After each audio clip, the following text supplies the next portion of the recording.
Boa tarde, pessoal.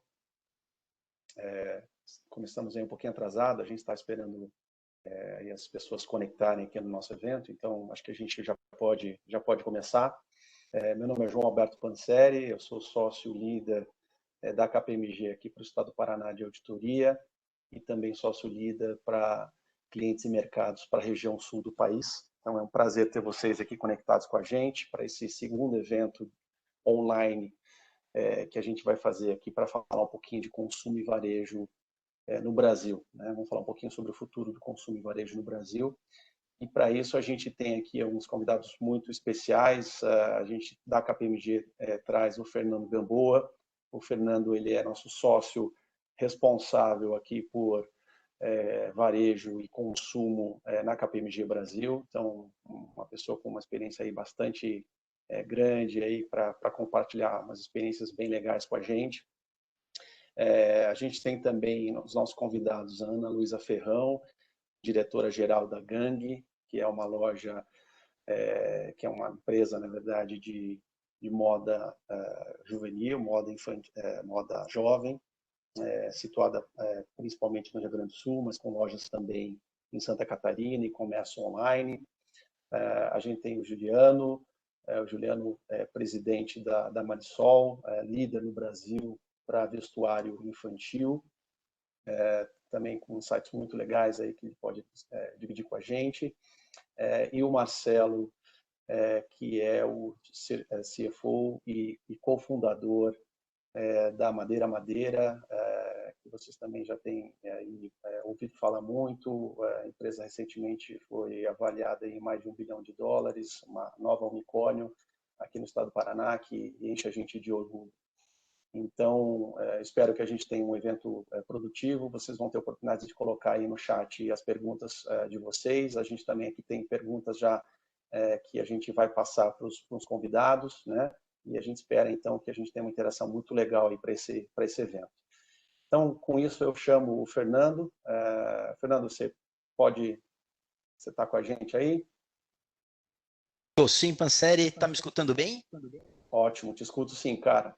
Perfeito, obrigado pelo convite, aí obrigado pela disponibilidade dos nossos convidados, vai ser uma sessão muito legal, o bate-papo hoje vai ser super interessante, são empresas de ponta, muito respeitadas na região, com muita novidade para contar sobre esse tema da pandemia, né? A KPMG segue na sua missão de divulgar, disseminar conhecimento, sempre em busca de um melhor ecossistema de negócios. Para começar esse nosso bate-papo, eu vou comentar um pouquinho sobre como a KPMG, e aqui a KPMG Global, tem visto o futuro do nosso mercado de consumo e varejo.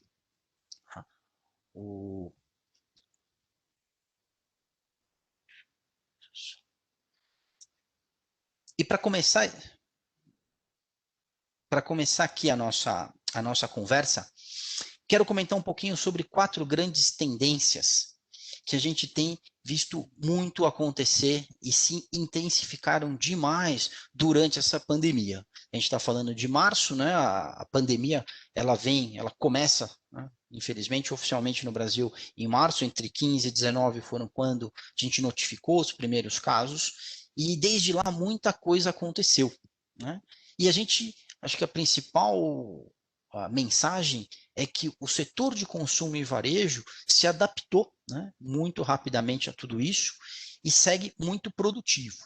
E a gente, para falar dessa mudança toda, eu sempre gosto de levar essas 4 grandes tendências, né? Começando do que está na tela da esquerda para a direita, muito difícil falar de uma nova realidade, um novo modelo, sem falar desses novos modelos de negócios e as associações. E o primeiro que vem à cabeça sempre é as plataformas, os marketplaces, que foram fundamentais, né, para que esse mercado seguisse produzindo, né? Quando aconteceu, em março do ano passado, o fechamento das lojas, o maior pesadelo do varejo, né? A gente ter lojas fechadas acabou com o modelo de negócio do varejo tradicional. O comércio digital, a parte de marketplace, foi o caminho encontrado por muitos para continuar a sua jornada, para continuar com o seu negócio. Isso foi muito bem feito, né? A gente hoje tem o Brasil com muitos novos entrantes, o comércio digital fazendo cada vez mais parte do dia a dia, e isso leva a um novo repensar do nosso modelo, onde a gente considera que a plataforma veio para ficar e ela incentiva cada vez mais um modelo omnichannel, que é aquele modelo onde eu compro independente do canal, eu interajo com a marca independente do canal. O segundo fato bem importante para nós é o custo de fazer negócios, né? É sempre importante a gente olhar, né? O varejo, tradicionalmente, é um negócio de margens muito espremidas. Quando a gente olha toda essa evolução do digital, ela fez com que os negócios continuassem, mas também foi um canal que tem um custo alto, que tem uma margem espremida, pressionando ainda mais essa margem do setor. Então, essa ideia de sempre repensar o custo, está buscando otimizações, está buscando sinergia cada vez mais presente. E a gente sabe que tem dois temas bastante importantes quando a gente fala de comércio digital, que impactam diretamente o custo. E a gente vai explorar muito com os nossos convidados esses dois temas, que é a logística last mile, que faz a entrega, né, desses bens. E aqui um dado que tem circulado muito no mercado, quando a gente fala de experiência, né, 40, né, a maior parte dos problemas relatados no comércio digital está vinculado com a entrega dos produtos, por isso a logística é tão importante, né? E também o tema do marketing digital. E marketing digital eu já passo para outra tendência, que é quando a gente fala de propósito. A pandemia potencializou o tema do propósito. A propósito é um fato gerador de confiança e as pessoas, principalmente gerações mais novas, estão muito engajadas, muito propensas a fazerem negócios com empresas nas quais elas confiam. Então, o propósito traz uma camada nova, traz um conceito novo e faz com que isso entre na agenda do setor. Para passar para a nossa última uma grande tendência, que é o nosso consumidor, né? O nosso cliente no centro de tudo. Esse a gente precisa atendê-lo. E eu sempre digo para o pessoal, né? Por que o varejo, por que quem atende varejo, os fabricantes, toda a cadeia do varejo, ela vai se adaptando muito rápido? Porque ela é quem mais lida com o consumidor final. E nós, do ponto de vista consumidores, somos os mais demandantes. Então, esse é um setor muito dinâmico. E a gente nunca pode perder o olho nesse que é a nossa principal razão de existir, que é o nosso consumidor final. Passando um pouquinho para a gente olhar um pouco mais em detalhe, né? E eu vou explicar depois, a gente tem um slide dedicado a as tendências que estão embaixo aqui, esses temas chaves, falar um pouquinho das implicações, né? Quando a gente fala desses novos modelos de negócio e associações, a gente começa a entender um varejo diferente, né? Um varejo onde alguns dizem, se você não é uma plataforma, em algum momento você vai estar ligado a uma plataforma de varejo. Você vai ter um omnichannel muito presente no seu negócio. A gente quer um varejo com menos frição, a gente quer um varejo onde o consumidor seja atendido, independente do canal, da mesma forma. E aqui aparecem as 3 letras importantes desse modelo de associações, que é o Direct to Consumer, quando o fabricante entra também nesse jogo de e-commerce. E a gente viu nessa pandemia do Covid uma condição perfeita para que eles entrassem junto. Então isso avançou demais durante esse nosso modelo aqui, né, dos últimos 12 meses. Quando a gente fala em custos, a otimização dos seus ativos atuais tem sido pauta recorrente nas agendas. Tudo que eu já tenho, eu preciso olhar e vou maximizar a utilização desse ativo. E sempre questionar o papel do que eu já tenho, como eu usar melhor. E aqui a discussão que a gente tem tido muito no mercado é sobre a loja física. Eu preciso manter todas as minhas lojas físicas, posso transformar algumas em dark store, posso transformar algumas em hub de distribuição para poder entregar o produto mais rápido, diminuir o frete, criar uma instância para poder fazer devolução. Então, tudo isso faz parte desse modelo de repensar o custo, que é tão presente no varejo.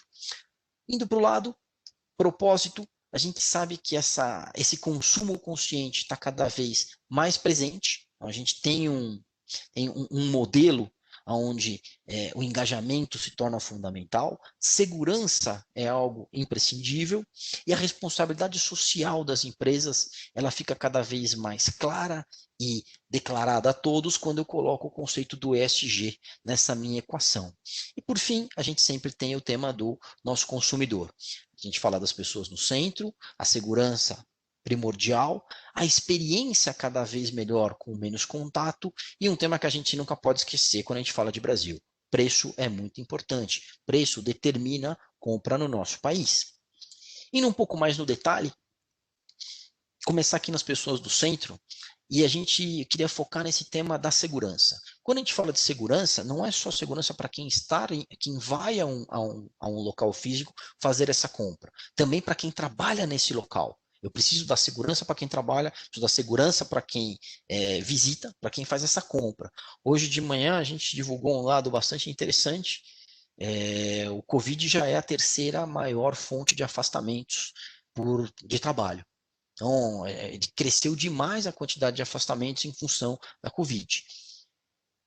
Só reforça a nossa ideia de que essa segurança precisa estar sempre em primeiro lugar para todo mundo. Um outro ponto que a gente chama atenção aqui, como comentei no início, a digitalização do setor foi muito forte durante essa pandemia. A gente digitalizou muito. E a gente precisa fazer com que a capacitação dos nossos profissionais que estão nas lojas, que estão atendendo no aplicativo, que estão viabilizando todo esse negócio de varejo, ela também seja voltada para a digitalização. Né? Porque a gente avançou e mudou esse panorama. E as pessoas precisam acompanhar este modelo de capacitação profissional. Quando eu falo de supply chain, o nosso foco aqui está totalmente em last mile. Né? Cada vez mais a gente vê as estratégias de comprar online e retirar numa loja, comprar online e retirar num drive-thru, comprar online e devolver em algum lugar. Né? A Ana está conosco, varejo de moda, sabe como é esse tema de fazer venda pela internet de roupa, onde tem muita devolução. A gente sempre lembra do exemplo dos Estados Unidos, onde a Amazon permitia a cada 3 peças devolver 2, o que pressionou demais a logística reversa, mas tem um tema que a gente sabe que é o tamanho, né? Então é muito importante, a Ana pode falar isso com muito mais propriedade, então é super importante a gente avançar nesse conceito de melhorar as estratégias de logística urbana, porque isso gera essa confiança que o nosso cliente precisa, né? Confiança é fundamental. Como eu disse lá no começo, grande parte das quebras de confiança ou da frustração de expectativa, quando eu falo de comércio digital, se dá justamente na entrega do produto. Né? Então, a gente precisa melhorar esse supply chain para que ele seja um fator de confiança. Guardem essas 3 letras, ESG, Environment, Social e Governance, é um tema que está muito difundido, né? Desde que num fórum mundial essas letras foram colocadas por um grande investidor, onde ele dizia que ESG faria parte da rotina dos seus investimentos, uma vez que empresas que seguem ESG têm uma menor probabilidade de multa, de danos, de contingências, então ele falou, isso para mim é muito importante. Daí em diante o ESG ganhou uma importância tremenda, não é só um tema climático, tem a ver também com governança, tem a ver com social, tem a ver com outro ponto que gera muita confiança, que é a inclusão e diversidade. Então, ela vem para ajudar o nosso negócio. Por fim, quando eu falo de confiança, tem um tema bacana que é o consumo consciente. A gente tem visto muitas iniciativas de economia circular. Né? A gente vê os sites que têm captado, que têm feito essa economia circular, que foi até uma fonte de renda. Quando a gente olha a pandemia, muita gente fez vendas pela internet para conseguir manter a sua renda. Grande parte disso usando o nosso próximo ponto, que são as plataformas e esses novos modelos. Né? Então, a gente viu uma adoção tremenda de plataforma enquanto a gente estava na pandemia, e esse direct to consumer, que é a venda direta pelos fabricantes, também ela foi nessa mesma linha, então ela cresceu muito, né? Foi um jogo onde agora todo mundo está em busca desse cliente final, né? Buscando essa experiência do cliente. Então, tanto o fabricante, quanto o distribuidor, quanto o varejo estão atrás de fazer com que o cliente esteja satisfeito.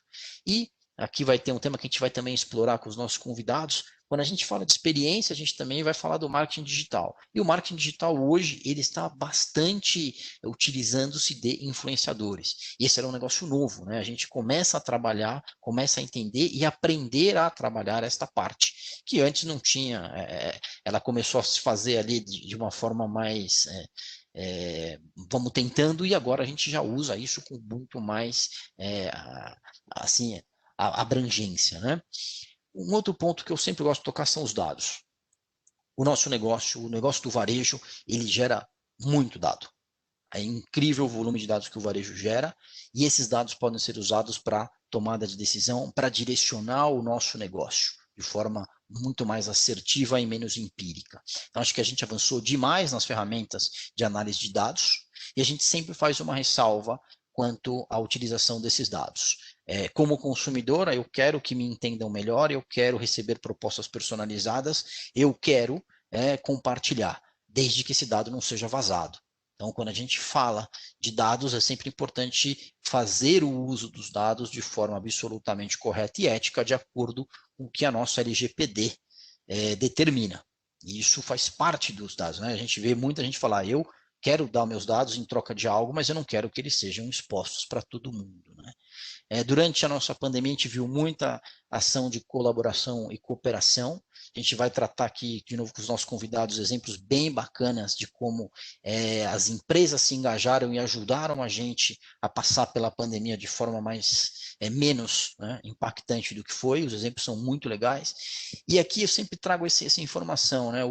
Muita gente falava, qual é o futuro do varejo de proximidade, né? Ele fica. O varejo de proximidade é muito importante, faz parte do ecossistema, e ele se fortaleceu demais nesse período de pandemia. E tudo isso, né, quando a gente olha, fala, bom, e quem viabiliza tudo isso, né? Quem avançou muito durante toda a pandemia? Foi a nossa adoção de tecnologia.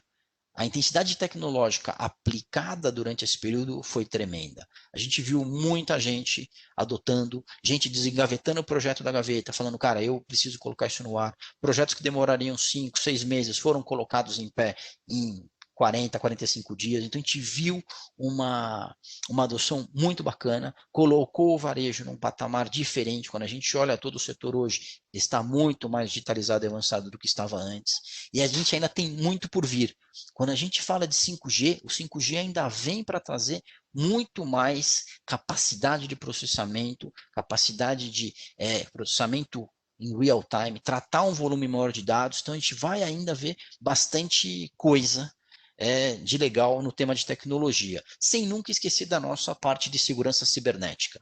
Quando a gente fala de segurança, que é super importante, entrar em uma loja com protocolo de segurança habilitado e eu me sentir seguro, no ambiente digital é a mesma coisa. Eu quero fazer uma compra online, eu quero pesquisar online, sem que eu tenha algum problema de exposição dos meus dados. Então, é super importante avançar essa nossa capacidade de cobrir segurança cibernética igual a gente está avançando com os nossos protocolos de segurança em loja física.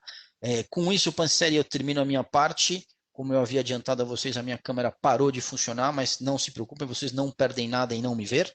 E devolvo a palavra para você, meu amigo. Legal, Fernando. Obrigadão, cara. Bom, então acho que a gente traz agora os nossos convidados, né? Eu queria que a Ana, o Juliano e o Marcelo se apresentassem. Ana, você quer falar um pouquinho aí da tua experiência, da Gangue um pouquinho, e aí depois a gente segue para o Juliano e para o Marcelo? Perfeito. Primeiro, vocês estão me ouvindo bem? Sim, te ouvimos legal. Maravilha. Então, primeiro, eu gostaria de agradecer por estar participando aqui com vocês, trocando um pouquinho de experiência, sempre muito válido, ainda mais em momentos como esse. Então, me apresentando um pouco, eu sou Ana Luísa Ferrão Cardoso, sou formada em Publicidade e Propaganda, com ênfase em Marketing, em Administração de Empresas também, e tenho MBA em Gestão Empresarial, mas, acima de tudo, sou uma apaixonada por varejo. Então, amo muito estudar esse tema, trabalhar nesse meio, viajar, né, e conhecer cada vez mais o varejo. Ao longo da minha carreira, eu morei um tempo fora, trabalhei em algumas empresas de mercado, até entrar na empresa da minha família, onde eu estou já há 10 anos. E, então, eu faço parte da terceira geração do Grupo Lins Ferrão. O Grupo Lins Ferrão é detentor de duas marcas, da Pompeia e da Gangue. A Pompeia é uma marca, uma rede de lojas que hoje conta com 80 lojas físicas e e-commerce para todo o Brasil. A Pompeia tem um foco mais na mulher de 30, 40 anos, que compra para ela, para o marido, para os filhos, enfim, para casa. Então, também tem artigos de cama, mesa e banho. E a Gangue é uma marca de moda jovem. Esse ano está completando 45 anos. E como todo jovem, é uma marca, né, que tem um espírito jovem. Então, ela é focada para o cliente que não só de idade é um cliente jovem, mas também o cliente independente da idade tem um espírito jovem. A Gangue, há 7 anos nós fizemos a aquisição da Gangue. E desde então eu assumi esse super desafio de estar à frente dessa marca que é encantadora. A gente tem em torno de 50 lojas e também e-commerce para venda em todo o Brasil. E temos como nosso principal, um dos nossos principais valores é o brilho no olho e a paixão pelo cliente. Então, eu sempre gosto de ressaltar muito isso, porque são coisas que dizem muito da nossa marca, né? A Gangue é top of mind em moda jovem no Rio Grande do Sul. E é uma marca que permite muita inovação, que permite muito trabalhar muito próximo do seu público, que assim como todo jovem é, a marca também é muito intensa em tudo que ela faz. Então a gente fala que muito mais do que vender roupa, vender moda jovem, a gente também vende lifestyle, a gente vende o sentir-se bem, o gostar-se de si, gostar do que se está usando, né? Então, esse assunto de posicionamento é algo que é muito forte para nós e que é muito verdadeiro na nossa empresa. Então, isso é um pouco de mim, obviamente, para finalizar rapidamente a minha apresentação, também não poderia deixar de me apresentar como a mãe da Alice, uma princesinha linda de 1 ano e meio, que assim como a Gangue é o brilho dos meus olhos, que é um dos nossos valores, a minha pequena é também o meu sangue aí, a pulsação do meu coração, então também não posso deixar de citar ela. E nesse momento, né, tão complicado aí de pandemia, a gente, obviamente, tanto Gangue quanto Pompeia, mas respondendo principalmente pela Gangue, estamos nos virando em mil e fazendo tudo que é possível para contornar ao máximo, assim como empresa, mas também estando o máximo possível perto do público, né, que é a nossa razão de existir. Legal, Ana. Brigadão, viu? Juliano, você quer se apresentar, por favor? Ótimo. Bom, boa noite a todos. Obrigado pelo convite. Bom, aproveitando a deixa da Ana também, eu sou pai da Donatella, de 5 anos, e do Vicente, de quase 2 anos. Enfim, muito, muito bacana, né? Sempre importante, ainda mais para uma pessoa que nem eu, que trabalho no setor de moda infantil. Já estou há 20 anos na Marisol, eu sou formado em arquitetura e urbanismo, mas ingressei no negócio de moda e para isso depois acabei fazendo algumas especializações para entender um pouco melhor o setor, enfim, tive algumas oportunidades nesse sentido. A Marisol é uma empresa de 56 anos de história, nasce como uma empresa industrial, ao longo dos últimos 20 anos, basicamente tem buscado aprimorar suas competências também na direção do varejo. Então, nós atuamos com rede de franquias, atuamos diretamente com os canais, como distribuidora direto dos canais multimarcas, redes de lojas licenciadas, rede de lojas próprias e também o e-commerce. Então, mantemos a indústria, mas temos procurado trabalhar cada vez mais nessa direção de proximidade com o consumidor. É um aprendizado, é um desafio, é uma outra cultura, são outras exigências de outras competências, que obviamente ao longo do tempo a gente vai, entre acertos e erros, vai procurando sempre estar evoluindo. Mais recentemente, para nós que somos 100% voltados para o mercado infantil, mais recentemente, fazendo uso de propriedades de marcas que a gente tem, nossas principais marcas, além da própria marca Marisol, que leva também o nome da empresa e que é muito tradicional e respeitada pela sua história e pela qualidade, é uma marca mais voltada para um consumo mais competitivo, de classe média, e a gente também trabalha no mercado mais premium, trabalhando com as marcas Lilica, Ripilica e Tigor Tigre, que trazem consigo personagens que acabaram ganhando vida ao longo da sua história no imaginário das crianças, das consumidoras. Uma Lilica Ripilica, por exemplo, uma marca de 1991, então já tem uma longa estrada, bom tempo de mercado, e nós acabamos também nos últimos anos nos aventurando a estendermos um pouco mais a nossa atuação e passamos também a ser produtores e distribuidores de conteúdo. Também agora fazemos a gestão de série animada e temos distribuído essa série tanto no Brasil como no exterior. Nosso último movimento foi em direção ao mercado chinês. A gente começou a distribuir a série animada na China. Nós entramos em setembro do ano passado na China, só para dar um número, e a gente alcançou mais de 97 milhões de audiência naquele mercado. Obviamente que tudo por lá é muito superlativo, e é uma dinâmica muito própria. Mas são aprendizados novos, é uma nova fase também da nossa história, onde a gente tem cada vez mais trazido essa competência e essa vontade, esse desejo, sendo muito provocado por várias coisas que o Gamboa estava colocando, inclusive, como tendência. Acho que tem uma tendência muito grande do direct consumer e tem uma tendência muito grande dos vários pontos de contato. A gente olhando para tudo isso, olhando para o futuro, pensando na sustentabilidade dos negócios, entendeu que a gente precisava fazer esse movimento, e é isso que tem marcado um pouco a nossa história mais recente. Então, é uma verticalização bastante específica que a gente acabou adotando aqui ao longo da nossa história, e que acaba trazendo aí desafios e oportunidades muito, muito positivas. Legal, obrigado, Juliano. Marcelo, você quer se apresentar? Claro. Olá, pessoal. Obrigado aí pelo convite, prazer estar aqui. Bom, estou iniciando aí no mesmo formato, né? Pai da Lara, de 1 ano e meio, de Lorenzo, 4 anos.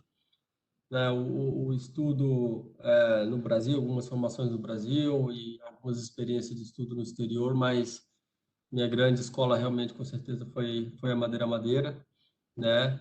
É uma empresa que tem 11 anos, é uma empresa que nasceu da crise, né? A gente iniciou essa experiência de vender no mundo digital quando a empresa familiar, né, declarou, enfim, recuperação judicial. A gente começou a vender equipamentos ociosos, etc., tudo pela internet. A gente pegou gosto, né? Então tá aí um pouco do porquê do nome Madeira. A gente não pensou muito no nome lá no começo.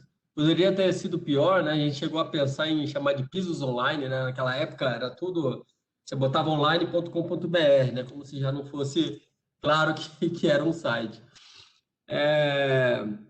E a gente iniciou já no meio digital, né? Com um modelo de negócio que fez a gente ser considerado uma startup, né? Porque tinha um modelo de negócio diferenciado, que é o dropshipping, né? Depois a gente evoluiu para outros modelos de negócio, de marketplace, gestão de transportes e etc.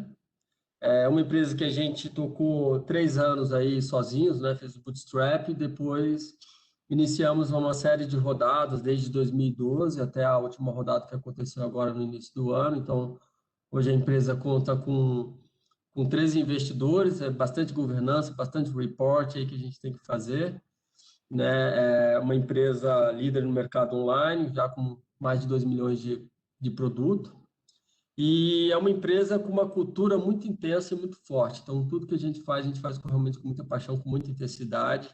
A gente se desafia demais, né? A gente coloca metas malucas de tentar crescer o dobro todo ano, né? E é uma empresa, né, de cultura de transparência, de humildade, de aprender, de saber que o jogo só está começando, e de propósito, né? Então, a gente realmente, não desde o início, mas em algum momento a gente perguntou para nós mesmos qual seria o propósito, né, do que a gente queria, e a gente quer mudar a forma que as pessoas montam suas casas, né? Hoje você tem uma cadeia muito descentralizada, muito pulverizada, tanto na parte de produção até a parte da cadeia final, e a gente realmente vai precisar acertar a cadeia inteira, né? Desde a parte de produção, de qualidade de produto, de variedade de produtos, e de conseguir realmente ganhar eficiência na cadeia para conseguir reduzir o custo da cadeia e repassar isso para o consumidor final. Então, a gente tem uma meta de sempre melhorar a eficiência e tudo que a gente vai ganhando de eficiência, a gente vai reduzindo em preço. Então, hoje a gente é 17% mais barato do que a média do mercado. Então, por isso que tem alavancado bastante. Mais uma empresa com números bem equilibrados, né, que cresce bastante, graças a Deus. E é isso. Obrigado. Legal, Marcelo, obrigado. Fernando, acho que trago você de volta aí. A gente tem algumas perguntas para a gente fazer para os nossos convidados, né? E depois, se a gente conseguir tempo, a gente abre aí para os participantes aí poderem fazer as perguntas também. Com certeza, obrigado, Pansseri. Foi bem bacana já escutar essa introdução aqui, né? Esse aquecimento dos nossos convidados. E eu vou começar com aquela pergunta, acho que é a que eu mais tenho feito nesse tipo de sessão, né? A gente falou muito da aceleração digital, da adoção da tecnologia, de como é que isso foi feito ou não. Eu sempre lembro de uma conversa que eu tive com um executivo que me falou, poxa, antes, se eu entrava na loja e via alguém no celular, não estava trabalhando. Hoje, se eu entrar na loja e esse cara estiver parado sem o celular, eu tenho certeza que ele não está trabalhando. Eu quero ele no celular, vendendo pelo celular. Então, queria que os nossos convidados falassem um pouquinho sobre como foi essa aceleração digital durante a pandemia e aquela pergunta capciosa, o que é que veio para ficar e o que a gente vai descartar depois da pandemia. Só não sei quem começa agora, Pansseri. A gente vai abrir primeiro para as damas ou... Podemos falar primeiro com a Ana, eu acho que, né, uma questão... Vamos lá primeiro com as damas, ladies first. Ladies first, vamos lá. Então, tá. Acho que, sem dúvida nenhuma, essa pergunta, esse tema é muito bacana da gente discutir e muito desafiador. Começando pelo final, né? Veio para ficar. Eu não tenho nenhuma dúvida que tudo que veio nesse período de pandemia é para ficar. Né? Eu acho que, obviamente, a tecnologia foi o assunto número 1 em qualquer empresa, né? Eu não tenho nenhuma dúvida, assim, em poder afirmar isso.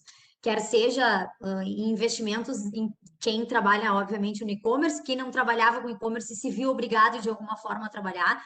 Mas falando na gente, né, em Gangue, a gente acelerou muito nossos investimentos em tecnologia.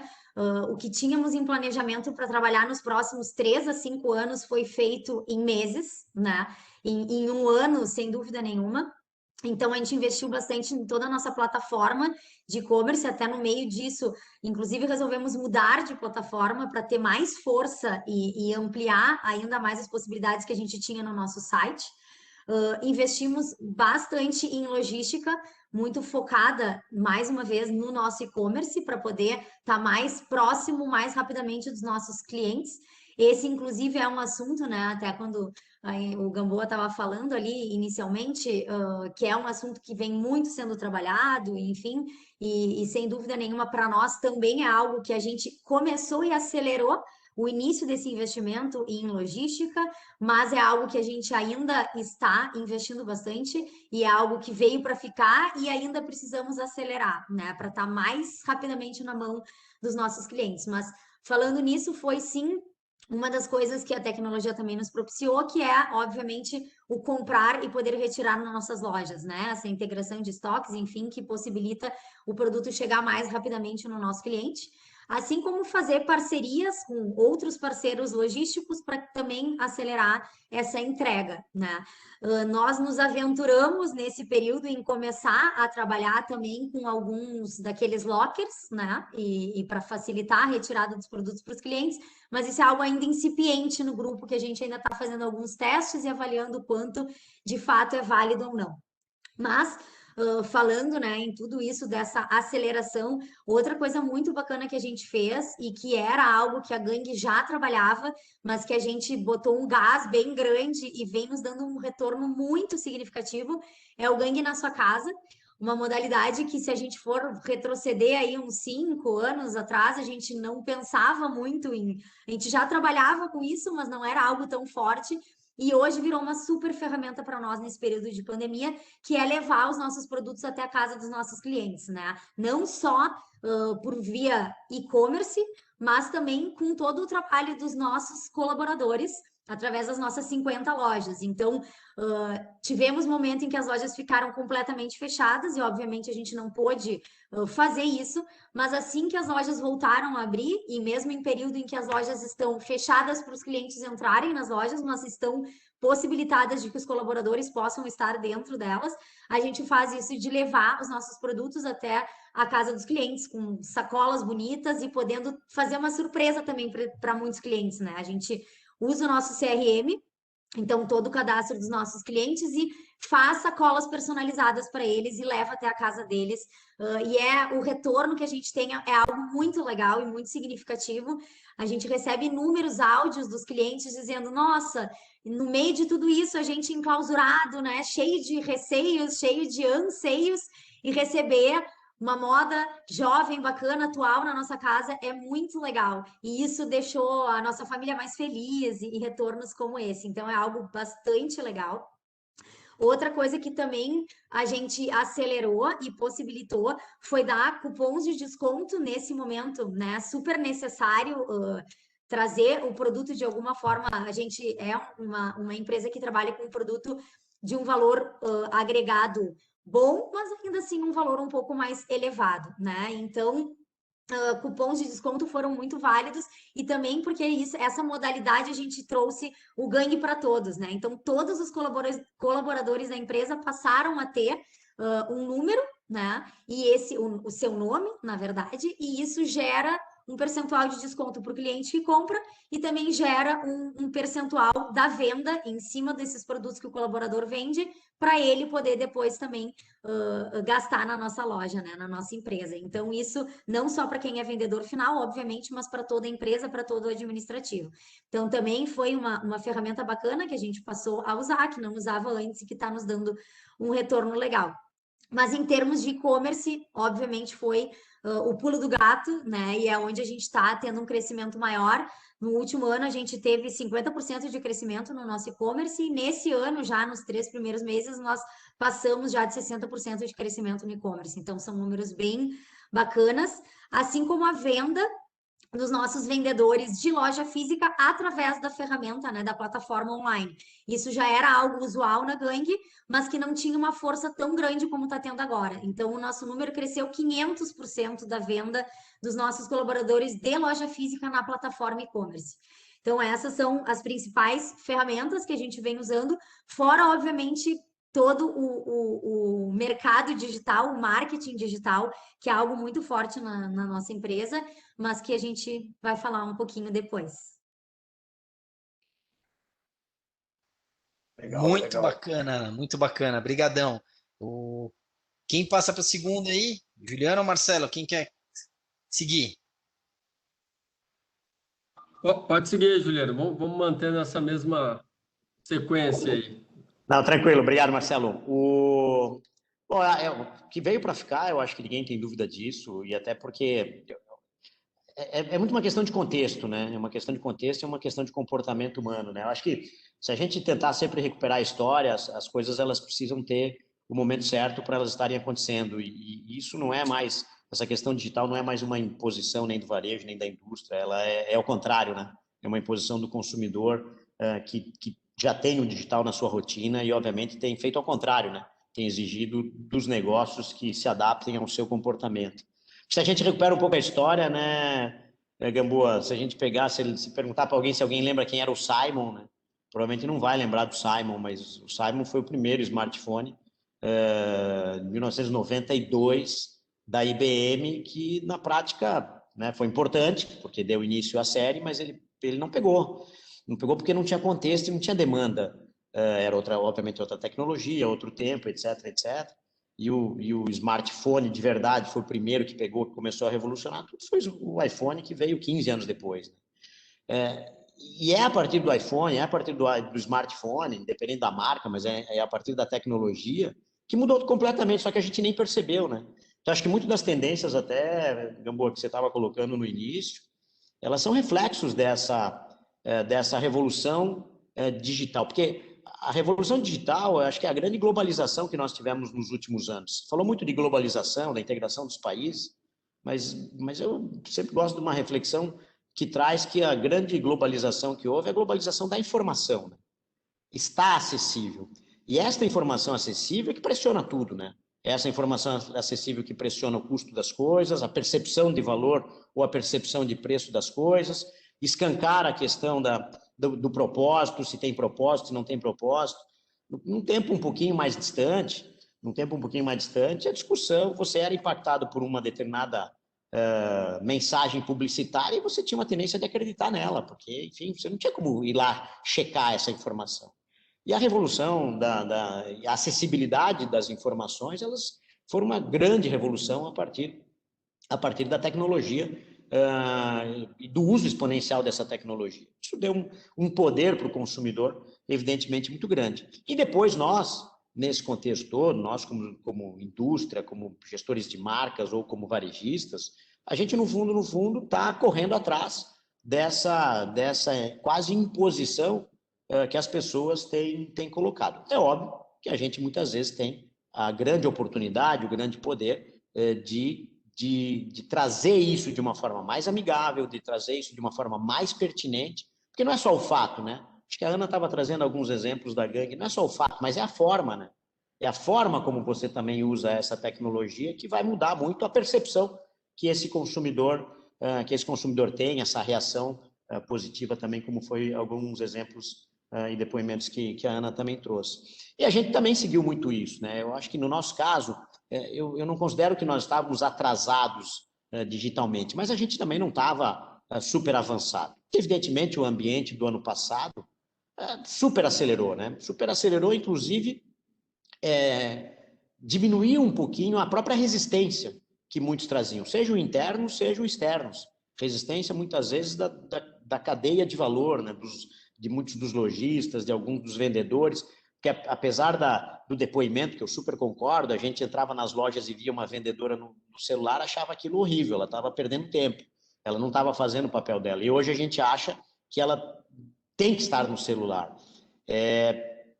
Só que essa virada de comportamento, as pessoas entendiam com muito mais facilidade, muito mais natural usar o telefone para uma coisa de entretenimento, para alguma coisa de troca de mensagens, do que necessariamente como uma ferramenta de vendas. E isso tem um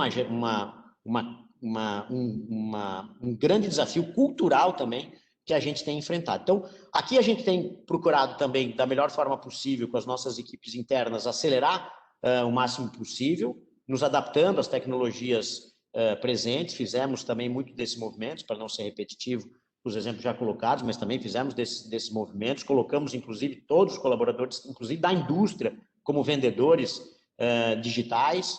É uma mudança cultural muito, muito grande. A vida inteira a gente ficou falando, inclusive, para os nossos colaboradores, mesmo da indústria, que as coisas só acontecem quando a venda acontece, né? E depois foi a primeira vez que a gente precisou assim, agora todo mundo precisa vender. Porque nós chegamos num momento que ou todo mundo vira vendedor, e não é mais uma opção, não é mais uma escolha, não é mais uma frase de efeito, virou uma realidade de todos nós. Então, só para não ficar nos mesmos aspectos, para poder tentar, acho que ampliar também para a nossa audiência um pouco essas perspectivas, eu queria trazer justamente esse ponto, né? A gente tem tido um trabalho bastante forte, bastante desafiador desse processo de transformação cultural, principalmente numa empresa como a nossa, que é uma empresa de origem industrial, uma empresa cinquentenária, que, portanto, também tem tem a sua cultura estabelecida, tem o seu status quo, que precisa, obviamente, ser transformado.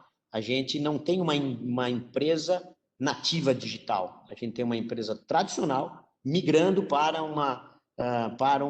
um ambiente que tem exigido muito mais. Acho que a gente tem conseguido caminhar bem, os nossos números também foram muito positivos no e-commerce. O e-commerce representava, em 2019, entre 8% e 9% do nosso negócio. No ano passado já ultrapassou de 20%. É bem verdade que tem um período aí, nunca vamos esquecer a questão da relatividade dos números, porque tem um período aí das lojas fechadas que atrapalhou bastante, mas se a gente trouxer isso para níveis, tentando fazer aí uma correção de números, a gente está falando de 16% a 17% do negócio já aconteceu por vendas digitais. E a gente também acabou trazendo, mesmo sendo mais uma vez, mesmo sendo uma empresa industrial, de origem industrial, que sempre trabalhou com as suas marcas próprias, etc., etc., a gente também, se adaptando a essas realidades, vem trabalhando com a questão de marketplace, vem trabalhando com a questão de plataforma,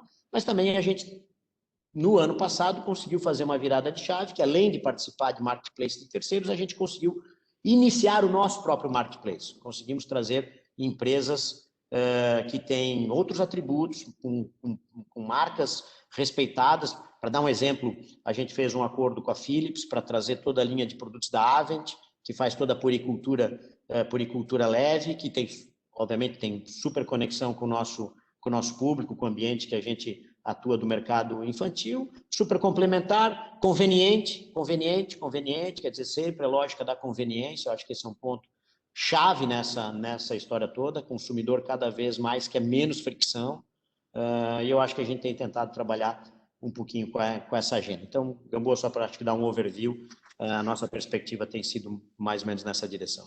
Muito obrigado, Eugênio. Bacana os exemplos.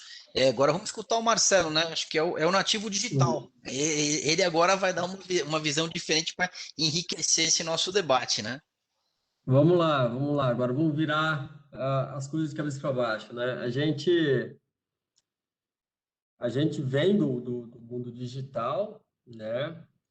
E nós também estamos indo para a omnicanalidade, a gente está indo para o mundo offline, mas sempre trazendo o que a gente fala de modelo de negócio, né? Então não vai ser toda essa migração, porque hoje 10% do nosso mercado, do nosso setor, em específico da nossa categoria, é online, né? A penetração online, 90% ainda é offline.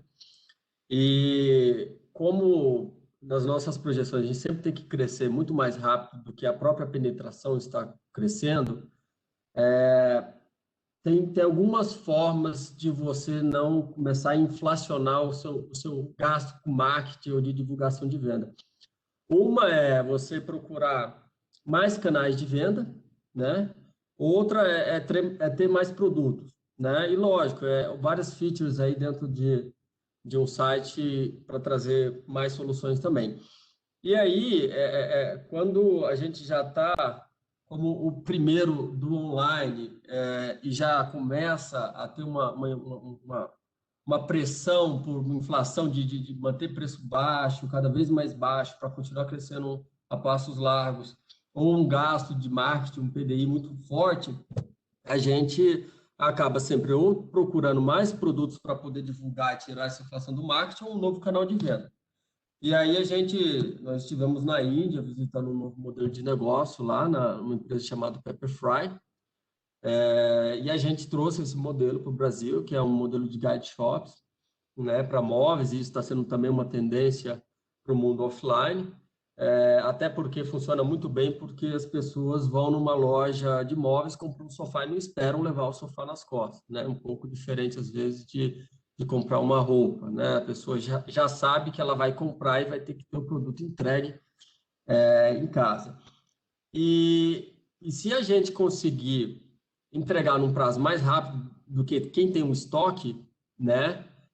Usando toda a tecnologia, você acaba quebrando várias barreiras. Então, assim, a ideia realmente é migrar um pedaço para o offline, porque existe 90% do mercado, um mercado muito maior que você acessa e que ainda é muito fragmentado no Brasil. Então, esse aumento de canal, então, além de vender no nosso site, a gente vende em todos os marketplaces do Brasil, a gente vende no offline, a gente vende no online, a gente realmente não poupa, são mais de 22 canais de venda, né?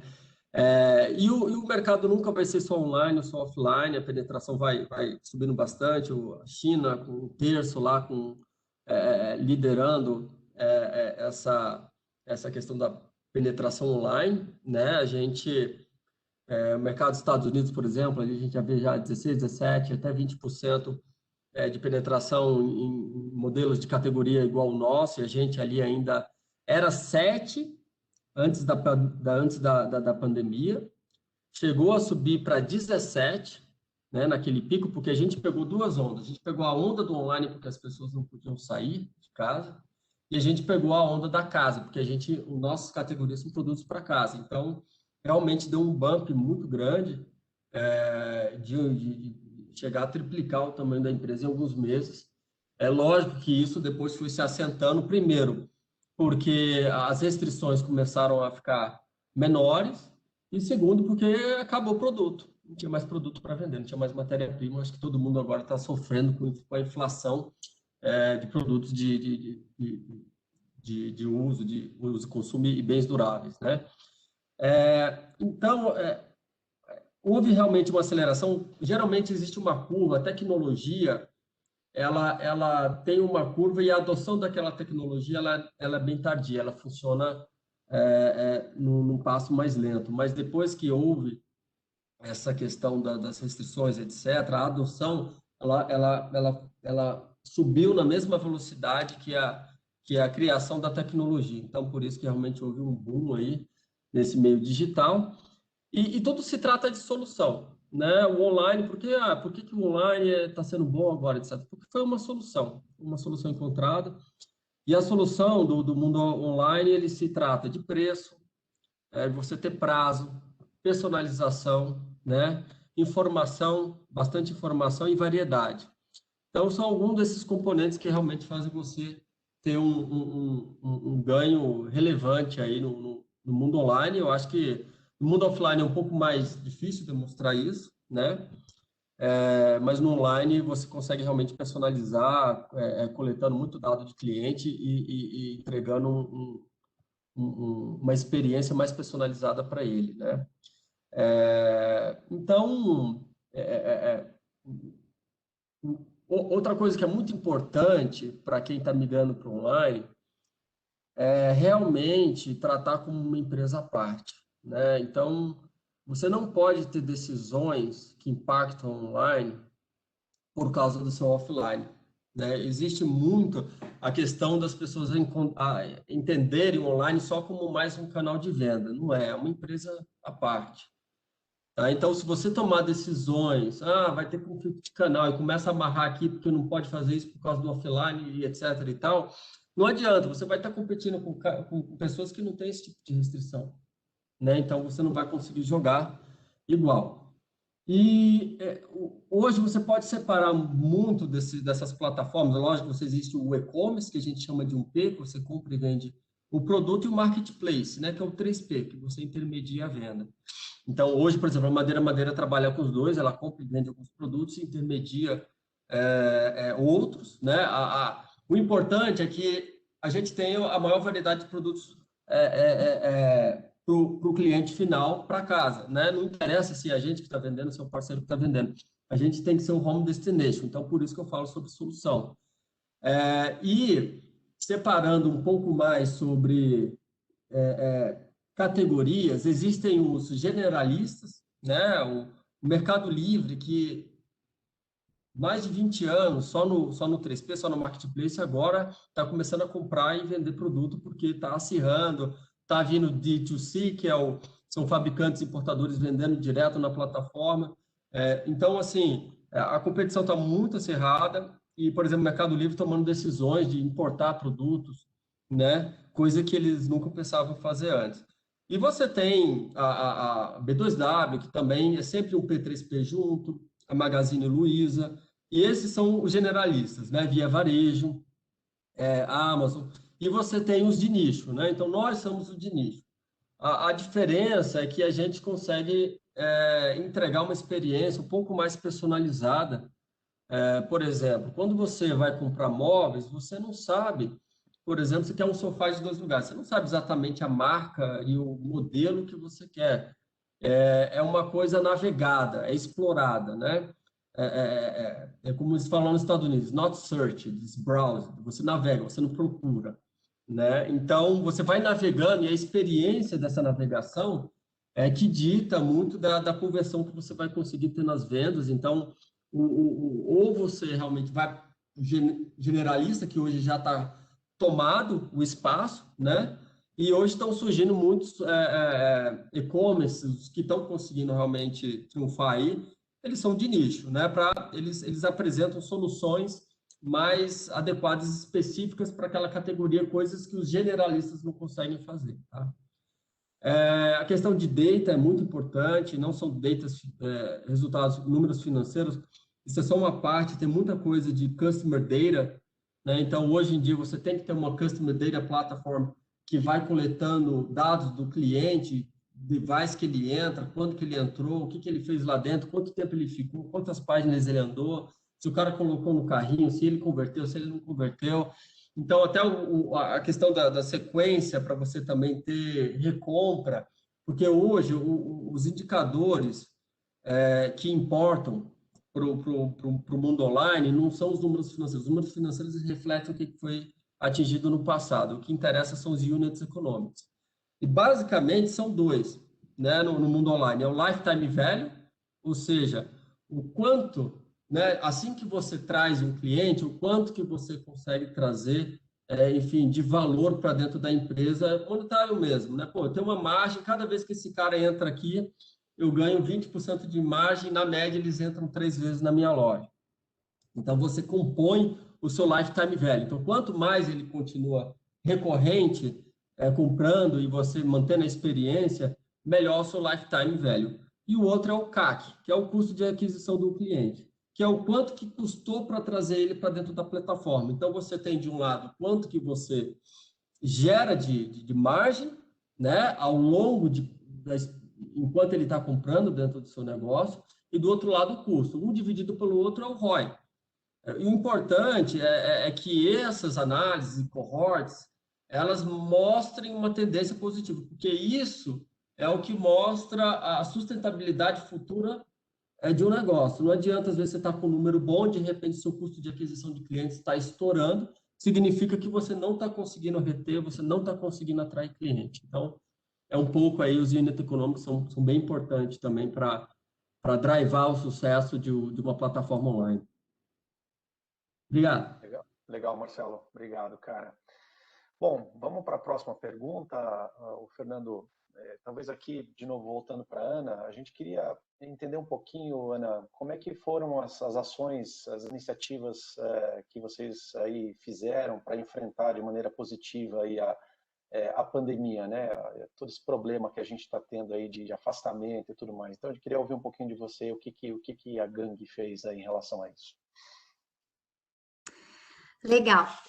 Então, em termos de iniciativa positiva, assim, a gente acredita que, obviamente, em primeiro lugar, claro que o cliente é algo que é muito importante para a gente e que tanto cliente externo quanto cliente interno, né? Então, a nossa preocupação era, assim, em como a gente pode estar mais próximo dos nossos clientes, mas, ao mesmo tempo, se falando em pandemia, algo, né, que ninguém imaginava, que ninguém esperava, como a gente pode diminuir de alguma forma esse impacto e ser socialmente mais próximo, né, do nosso cliente.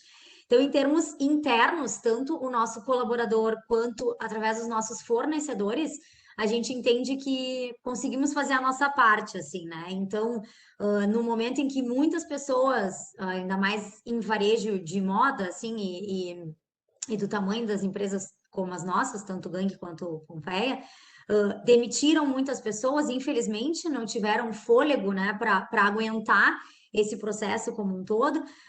A gente, bem pelo contrário, a gente se aproximou muito dos nossos colaboradores. Obviamente que investimos muito em home office, né? Foi a alternativa óbvia que se deu para conseguir continuar trabalhando, continuar entregando resultado, e é óbvio que algo que era necessário. A gente falava muito isso internamente na empresa, não só para o negócio, obviamente, que era importante, mas também para as próprias pessoas, né? Para a autoestima das pessoas, para o trabalho das pessoas, porque já nos tiraram sociabilizar com amigos, com família, enfim, já nos tiraram o ar livre, né? O poder sair, o poder encontrar pessoas, ir num bar, num restaurante. Também não trabalhar é algo muito doído, né? Então a gente, obviamente, se focou muito para isso, para poder proporcionar para todos os nossos mais de 3 mil colaboradores continuar trabalhando de alguma forma, né? Então isso foi uma maneira. Também ajudando os nossos fornecedores, porque no meio desse processo todo, o Juliano estava muito bem falando disso, da cadeia produtiva, né? A gente é varejo final, nós não somos B2C, não B2B, mas a gente sentiu muito a dor de muitos dos nossos fornecedores, alguns maiores, obviamente, sentem menos esse impacto, mas muitos que são de médio porte sentiram bastante, né? E essa cadeia, obviamente, ela é uma bola, né, de neve. Então, se falando em varejo de moda, tem pessoas lá, pequenas costureiras, que contribuem, né, para fazer o produto como um todo acontecer. Então, eles sentiram muito esse processo e a gente conseguiu renegociar, antecipar valores, enfim, fazer com que, de alguma forma, os nossos fornecedores não sentissem impacto de uma forma tão drástica a ponto de quebrar ou algo nesse sentido, né? Mas, falando em público final, nós fizemos algumas ações através, a gente tem um Instituto Lins Ferrão, então é um instituto que é não governamental dentro da nossa empresa, onde já de anos, né, tanto de 68 anos de Pompeia, como desses 45 anos de Gangue, mas especificamente esses últimos 7 em que nós fizemos a aquisição da Gangue, a gente sempre pensa muito na comunidade, a gente trabalha muito pensando nesse lado social. A Gangue tem a Gangue do Bem, então é algo que a gente sempre trabalhou, que é pensando, né, no social.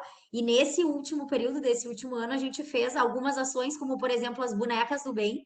Então, foram bonequinhas desenvolvidas de pano, né, com restos de tecidos da Gangue, com costureiras de vulnerabilidade social. Então, essas costureiras que realmente precisavam, né, ganhar algum dinheiro para continuar sustentando suas famílias, elas são aqui do Sul, tem uma rede grande delas, então elas trabalharam desenvolvendo essas bonecas, a gente obviamente contribuiu muito com valores para elas, e a gente colocou as bonecas para serem vendidas nos nossos e-commerces, tanto Pompeia quanto Gangue, e a renda, né, o lucro todo das bonecas do bem foram convertidas para doações no Covid, né? Da mesma forma, a gente fez as camisetas do bem, sempre nesse mesmo intuito de conseguir colaborar de alguma forma. Então, o lucro ia para hospitais, ia para materiais e a gente poder ajudar de alguma forma as pessoas, tanto clientes finais quanto fornecedores ou parceiros nesse sentido. Então, essas foram algumas das alternativas que a gente entendeu que eram importantes nós sermos ativos para tornar o momento um pouco menos doído, assim, né? Sem dúvida nenhuma, cada um fazendo a sua parte, a gente entende que é o principal, em termos financeiros também, mas também nesse sentido de conversa, né? De ser um ouvido, assim. Então, nós estivemos muito próximos dos nossos colaboradores e dos nossos clientes nesse período, através das nossas redes sociais, através do nosso blog, através de canais de comunicação que a gente criou dentro da empresa, via WhatsApp, via online, para estar mais próximos, né? Dando dicas, ouvindo um pouco, fazendo com que esse momento ficasse um pouco menos doído na medida do possível. Então, essas foram algumas das nossas iniciativas positivas. Que legal. Na verdade, a gente aplicando o ESG, né, o S de social aí, e com certeza são coisas que a gente vai continuar fazendo, boa parte delas a gente vai continuar fazendo depois da pandemia, né? Então a gente aprende muito com isso. Muito, muito legal, né? Legal. Juliano, você quer passar um pouquinho da experiência da Marisol? Não, legal. Não, de fato, acho que a gente tem aí é um desafio muito grande, né? Quando a gente foi exposto a uma realidade de ambiente, uma realidade de negócios que, obviamente, a gente nunca foi nem preparado, nem orientado do como fazer, né? Então, não tinha cartilha, não tinha vivência anterior, então é óbvio que foi muito em cima da tentativa e erro, foi muito em cima da observação, de se inspirar no que outros estavam fazendo, de copiar o que outros estavam fazendo, que a gente achava legal, que combinava com as coisas que a gente acredita, etc, etc. Enfim, porque as intenções, acho que de todo mundo sempre foram as melhores possíveis. A questão era realmente encontrar o melhor caminho e entender a profundidade que cada um consegue fazer isso, né? A gente tem aqui como propósito, até pela nossa história, tal, a gente tem como propósito, então faz parte da redação do nosso propósito, a gente fala que a gente nós levamos a infância a sério.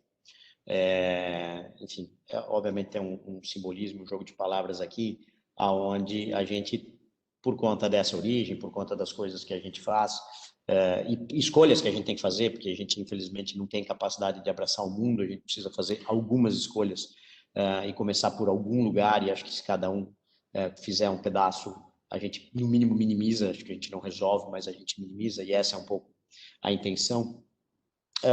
Obviamente, a gente olha muito para essa questão do ambiente infantil, mas, evidentemente, nunca esquece que criança está dentro de um contexto de família, então você nunca consegue segregar esse grupo do ambiente. Você sempre tem que tentar pensar nesse grupo na vida real.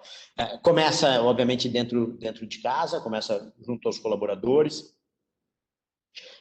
Dentro dessa sempre desse complexo debate entre saúde e economia, né? O que vem primeiro, o que você escolhe, o que você nega, e sempre fica aquele dilema, parece que qualquer coisa que você fale, parece que você está cometendo algum crime, algum sacrilégio, se você falar que a saúde é porque você é insano e não tem percepção sistêmica de como as coisas funcionam. Se você fala que você está focado na economia, você é taxado como uma pessoa absolutamente insensível, sem a menor capacidade de valorizar a vida humana. Enfim, a gente sempre encarou a coisa de forma sistêmica, sempre olhou a questão do trabalho sobre vários aspectos, sim, como uma forma social de gerar qualidade de vida e bem-estar para as pessoas, porque é através do trabalho que efetivamente acontece a real distribuição de renda, a justa distribuição de renda. Então, a questão acho que é muito de oportunidade de emprego, então sempre foi uma tentativa de minimizar ao máximo os impactos que pudessem haver nos empregos e na qualidade de vida dessas pessoas, e tentando fazer de tudo para manter as operações funcionando ao limite do possível. Óbvio que no ano passado, muito impactado, inclusive, por uma série de decretos. Nós temos unidade industrial não só em Santa Catarina, a gente também tem unidade industrial no Ceará, e nós, com a unidade do Ceará, nós ficamos, por conta de decretos sequenciais, nós ficamos 73 dias com a fábrica do Ceará fechada por decreto de governo. E, obviamente, que ninguém chegou no primeiro dia e falou, ficará fechada por 73 dias. Né? Chegou agora é um decreto de 15 dias, depois mais 15, depois mais 15, depois mais 15, e a pergunta é, como é que você se organiza, como é que você gera conforto psicológico para as pessoas, porque a gente olha muito para a questão da saúde física, que ela é importantíssima, ela é visível, ela é direta, mas tem os efeitos, e quando a gente olha muito para essa questão da infância, essa é uma das temáticas que a gente tem discutido bastante, tem trazido bastante, tem tentado envidar os melhores esforços aí para fazer o máximo possível de estudos, inclusive tentar qual é o efeito, inclusive, de todo esse ambiente que nós estamos vivendo na vida das crianças, que muitas vezes não conseguem, talvez, traduzir aquilo que percebem ou sentem exatamente nesse momento, por uma questão de repertório, etc.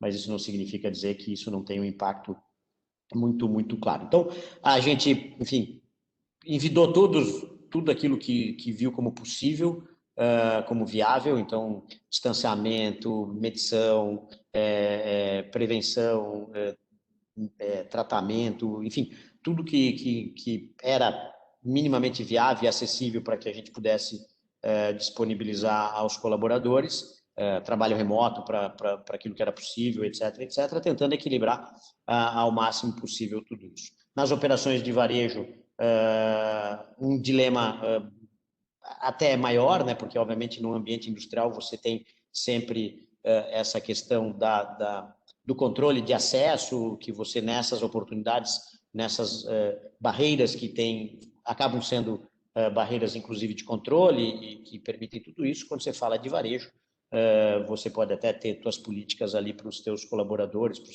para os funcionários do varejo de forma direta, mas tem sempre a questão do varejo é porta aberta, né? Quando ele não está bloqueado de funcionar, ele é porta aberta, e aí você pode até envidar também os melhores esforços, mas tem alguns limites que você consegue proporcionar no varejo para fazer tudo isso. Obviamente que o advento da tecnologia, como a gente já falou na primeira parte, procurou criar essas compensações para fazer essa questão à distância, mas num primeiro momento essa questão da distância veio mais forçada em cima do momento em que houve o fechamento das operações, e não quando veio a história da pandemia. Então, é um desafio importante. A gente procurou proporcionar, mais uma vez, o limite daquilo que a gente entendeu como possível, e depois tentou também, da melhor forma possível, refletir na estratégia do negócio. Refletiu muito na questão da precificação, refletiu muito na questão dos benefícios, dos prazos, das concessões, período de troca, flexibilidade para troca, mexeu na velocidade que era possível também, porque também tem uma cadeia de fornecimento e muito dessa cadeia muito impactada também por todos os decretos, perdeu muito da mobilidade, perdeu da flexibilidade e da velocidade, mas também revisou, inclusive, mix de produtos, adequou mix de produto, trouxe esse espírito de época que o ambiente lá atrás trouxe, tentando proporcionar, na melhor convergência de interesses que pode haver. Obviamente que os nossos interesses têm que se aproximar dos interesses dos nossos clientes, porque senão simplesmente os nossos clientes não escolhem as nossas marcas e os nossos produtos para comprarem, e vice-versa. Então, assim, foi uma busca realmente de reagir da melhor forma possível também em relação ao impacto que as pessoas estavam tendo. Então, no ano passado foi muito crítico nesse sentido, e agora a gente está aí vivendo novamente, aí nos últimos dias, aí, as últimas poucas semanas, nós estamos vivendo novamente esse ambiente desafiador nesse sentido, nas questões dos impactos na dinâmica da vida social, nos impactos nos negócios, e com uma economia mais estressada, né? As questões do auxílio emergencial, as questões do seguro-desemprego, né? Que naquela volumetria de desemprego que acabou inevitavelmente acontecendo no ano passado, como os indicadores públicos eles trazem, obviamente que tem uma questão de arrasto, e muitas dessas pessoas não estão mais protegidas pelo seguro-desemprego. Então, tem N impactos que aí é uma roda viva, que retroalimenta novamente a pressão psicológica, a questão econômica, a questão novamente do emprego. Então, eu diria que também alguma coisa, assim como a tecnologia veio para ficar, eu acho que essa percepção de como a dinâmica de vida funciona, e esse entrelaçamento entre saúde e economia, o impacto social, o direito de ir e vir, a questão dos direitos da sociedade de uma maneira geral, eles estão sendo todos colocados à prova, e serve, acho que, para uma boa reflexão de cada cidadão, né, para ver como é que vai, que tipo de aprendizados nós podemos tirar de tudo isso, e que tipo de novos comportamentos nós também deveríamos assumir frente ao nosso papel na sociedade. Verdade. Legal, Juliano. Marcelo?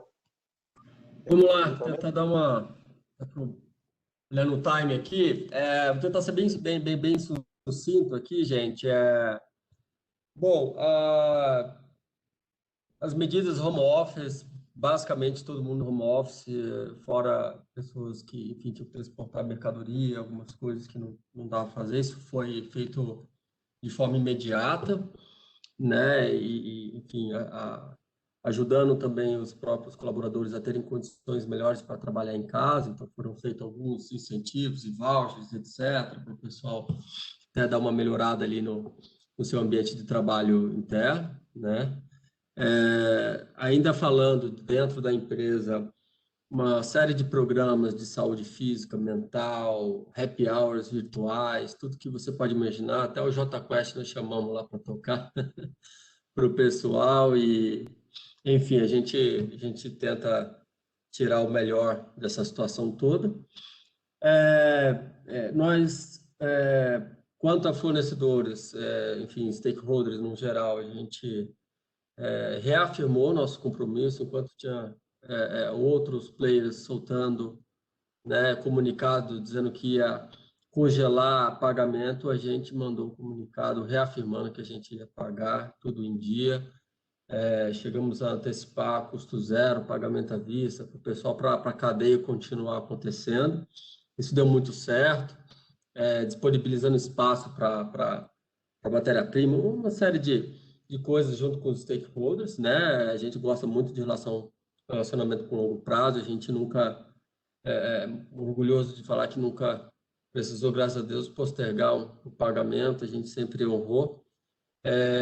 E fizemos um double down nos investimentos, né? Então, a gente realmente investiu, antecipou uma rodada de investimento, e pegou mais recursos, investiu mais ainda, foi muito investimento em 2020, 2021 agora. Geramos aí, menos de um ano, aí, em torno de 800 empregos, né? Nesse um ano. E tem bastante ainda, acho que a gente vai gerar ainda aí mais uns 1.500 até o final do ano. E como sociedade, lógico, a gente ajuda, a gente patrocina a Hardest Run, a City, uma série de coisas que a gente sempre fez. Eu sou também empreendedor Endeavor, então a gente ajuda individualmente na nossa cadeia da Endeavor, de diversas formas lá, tem muitos sistemas de incentivo lá de ajuda para a crise, para a pandemia como um todo. E uma coisa que a gente fez foi realmente brigar para não deixar passar o preço para o consumidor final, né? Naquele propósito que a gente falou que a gente não quer ineficiência na cadeia, a gente não quer repassar preço para o cliente. Então, nós brigamos bastante com a cadeia, porque todo mundo querendo subir preço, muita pressão para subir preço de tudo. A embalagem subiu 25%, não sei o que, subiu mais tanto. E a gente assumiu uma boa parte desse custo, né? E mínimo possível a gente levou, enfim, para o consumidor final para manter o nosso propósito de realmente ter acessibilidade de imóveis para as pessoas, tá? Nesse momento ainda que é mais difícil, então a gente ter móveis que realmente as pessoas possam arcar. Então a gente teve essa frente de trabalho também. É isso. Legal, Dentre Marcelo. outros aí menores. Sim, imagino. É um equilíbrio constante, né? Cuidado com a cadeia, cuidado com os clientes, muito legal, legal. Vamos lá, Fernando. Acho que você tem mais uma pergunta aí, né? O tempo voou, né, Pansseri? A conversa foi tão boa que o tempo voou aqui. Antes de passar para as considerações finais, queria perguntar para a Ana como ela tem trabalhado com os influenciadores. Esse é um tema muito novo. Conta para a gente um pouco, Ana, como tem sido esse trabalho com os influenciadores aí na Gangue. Então, para nós, nesse período assim de pandemia, isso se intensificou ainda mais e tornou algo ainda mais nosso dia a dia. Mas é algo que a gente já vem há bastante tempo trabalhando. Eu acho que é impossível uma empresa de moda jovem, qualquer pessoa que se relacione com jovem, não se relacione com influenciadores hoje em dia, né? A gente tem uma aproximação muito grande com influenciadores como um todo. E na nossa empresa agora, principalmente nesse último período aí de pandemia, a gente dividiu o nosso relacionamento com os influenciadores entre alfa, beta e gama. A gente caracterizou assim, né? Então, tem os influenciadores alfa, que são quem todo mundo conhece, né? Que são nacionalmente conhecidos ou internacionalmente conhecidos, e aí que, obviamente, dispensam comentários, né? Dispensam apresentações. Tem os beta, que são influenciadores que a gente trabalha por projetos, então que eles têm regionalmente a sua força, né? E são conhecidos de alguma forma, e aí a gente tem toda essa questão de, obviamente, mandar produto para eles, né? Fazer com que eles participem das nossas redes sociais e ter essa interatividade grande. Mas os que a gente mais vem trabalhando e investindo muito nisso são nos gamas, que são aqueles pequenos influenciadores da sua cidade lá no interior do Rio Grande do Sul, de 10, 15, 20 mil habitantes, mas que tem pessoas que são conhecidas e que todo mundo segue, gosta e se inspira, né? Então, isso para nós funciona muito. É muito legal, assim, ver o quanto cada pessoa tem a sua rede de contatos, né? E, de fato, influencia. E o quanto isso faz parte, assim, junto do nosso propósito, né? De ser moda, de ser jovem, de ser um lifestyle, de não ser simplesmente uma roupa, mas sim um sentir-se bem. Então, trabalhar com influenciadores, eu acho que é algo nesse sentido, assim, não... obviamente que sempre também a intenção é vender mais, né? É mostrar que a gangue pode estar no corpo de qualquer pessoa que tem o lifestyle jovem, mas mais do que isso é contar um pouco da história deles também e atrelar a história deles ao nosso propósito, né? Então isso significa bastante para nós. E dentro disso, a gente tem o Clube Gangue, que é algo que é bem bacana para gente. São clientes que são também influenciadores, mas que acima de tudo eles são criadores. Então são pessoas que fazem grafite, que são relacionados à moda, à roupa, enfim, ou à cultura, à arte, o que quer que seja, nesse período nesse aspecto de criação, né? E essas pessoas, esses clientes, então, fazem parte do dia a dia da gangue, quer seja nas nossas campanhas de marketing, quer seja nas nossas inaugurações de loja, mesmo agora, né, com esse período de lojas fechadas, mas de alguma forma atuando nas nossas redes sociais. Então, são pequenos influenciadores que também são clientes e que fica ainda mais óbvio e explícito o nosso propósito de criar junto com quem está próximo da gente, né? Quer sejam os nossos stakeholders, quer sejam os nossos clientes internos ou externos, assim. Então, o Clube Gangue é bem legal, é algo que a gente se orgulha muito, porque a gente tem muito retorno de imagem, assim mesmo, né? Retorno de proximidade com os nossos clientes. Então, a gente trabalha bastante os nossos influenciadores através de todas essas plataformas, muito, muito, muito nesse último período digital, nas redes sociais, nos blogs, enfim, mas também em toda a rede offline, né? Em tudo que é mídia que a gente tem, quer seja no ponto de venda ou outdoor, enfim, de diversas formas, assim. Então, acho que é algo que também vem para ficar. Antes a gente só falava em atrelar a imagem da marca a pessoas muito conhecidas. Hoje em dia a gente entende, e principalmente na gangue, com o público jovem, de que micro-influenciadores têm tão força quanto pessoas que são nacionalmente conhecidas. Para a gente é bem bacana, a gente se orgulha bastante em trabalhar com esse público e realmente eu acredito que é algo que todas as empresas estão bebendo um pouco dessa fonte, né? De criar junto com influenciadores. Super legal, Ana. Obrigado. Bom, gente, que nem o Fernando falou, o tempo voou, a gente já está quase, são 5 para as 8, a gente queria ficar talvez mais 1, 2 horas com vocês, mas eu sei que a gente não pode, a gente tem que respeitar o tempo. Então, eu vou pedir para que vocês façam as suas considerações finais, talvez começando com o Marcelo, para inverter um pouquinho a ordem, aí depois Juliano e Ana, 2 minutinhos para cada um de vocês, e aí a gente encerra nosso evento. Legal, obrigado pela palavra. Bom, gente, eu acho que, primeiro, foque no que está no seu controle, né? Então, a gente tem sempre o mindset de modo de crise, né? Crisis mode on. Então, sempre esteja preparado, se preparando, façam bastante esforço para sempre estar numa posição segura, né? E foque naquilo que você pode controlar. Então, eu acho que vou ser bem sucinto, acho que é o recado que eu gostaria de passar. Legal, Marcelo. Juliano, por favor.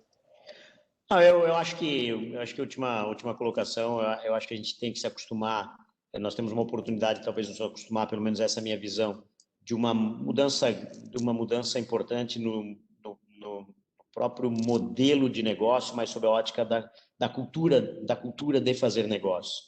Acho que a gente vem de uma origem histórica onde está todo mundo muito acostumado a fazer sempre sozinho. Depois, no máximo, a gente começou a pensar em cadeias de fornecedor e pensando nos stakeholders, mas de uma maneira muito transacional, sempre comprando e vendendo. Eu acho que mais do que nunca a era digital está nos jogando a um modelo de cooperação, né? Um modelo de competição, né? A gente tem hora que a gente compete e com esse mesmo player que a gente compete, a gente vai ter que cooperar. Eu acho que o modelo de plataforma provoca esse tipo de reflexão. Então, não é só olhar para a plataforma. Acho que a minha grande provocação não é a gente só olhar para essas mudanças e olhar como ferramentas, né? É uma mudança de jeito, é uma mudança de modelo. Então, olhar só para a plataforma e falar, não, putz, plataforma é uma coisa que o digital proporcionou, etc, etc. Pode até ser, foi ele que proporcionou, foi ele que oportunizou, foi ele que deu essa frente. Mas a gente está começando a ver pessoas fazendo negócios com quem elas concorriam até ontem e você, ao mesmo tempo, é cliente e fornecedor do mesmo ambiente. Então, acho que é diferente, às vezes parece fácil, mas eu acho que às vezes tem alguns detalhes que vão mexer muito com a nossa forma de olhar negócio. Eu acho que é um mundo novo, eu acho que todo mundo novo tem muitas oportunidades. O tempo que a gente leva para compreender esse mundo é que pode fazer com que a gente esteja na parte dos vencedores e não dos perdedores nesse novo ambiente. Obrigado pela oportunidade, uma ótima noite. Perfeito. Legal, obrigado. Ana? Legal, então restou um minutinho aí para me despedir, mas eu concordo com o que os meninos trouxeram e para mim o que eu deixaria assim também mais de recado existem inúmeras oportunidades, né? Por mais que a gente pense que cada vez mais o cerco foi se fechando, né? Com tudo isso que foi posto a nós, mas existem muitas oportunidades e possibilidades. O que eu deixo de recado é que cada um possa entender o que de fato faz sentido para si. O Gamboa falou ali no início, né, que o cliente é o centro de tudo isso, então que as empresas possam de fato aproveitar cada uma dessas oportunidades, não com o que o vizinho dá, tem mais retorno, né, ou que acha que é mais legal, mas sim o que faz mais sentido para o teu cliente e o que se aproxima do teu negócio, porque se tu fizer algo que tem a ver com o teu propósito e que é verdadeiro, que não é forçado, que não é fingido, eu não tenho dúvida nenhuma que ainda mais num período como esse é o que vai dar retorno. Então, obrigada pela possibilidade de estar aqui com vocês e que todo mundo tenha aí o máximo de sucesso possível nesse período tão complicado para nós. Que legal. Bom, em nome da KPMG, eu queria agradecer muito a participação de vocês, super executivos aí de empresas muito importantes no Sul e, obviamente, no contexto da economia brasileira também. Então, muito legal as experiências que vocês dividiram com a gente. De novo, muito obrigado. Fernando, quer fazer uma consideração final aí? Não, só agradecer, o bate-papo foi excelente. Como eu disse, a gente vai manter essa gravação, vai estar disponível para todo mundo que quiser ver, que não pôde entrar hoje, vai estar disponível nos nossos canais. E olha, isso tudo contribui para um mundo melhor, para o nosso ecossistema melhor de negócios, para que a gente continue disseminando conhecimento. E só agradecer aos nossos convidados aí. Muito obrigado mesmo a vocês, foi excepcional o bate-papo. Obrigadão. Legal, gente. Obrigado, viu? Obrigado, Boa noite para todos. Obrigado pela participação. Até mais. Obrigado, um abraço.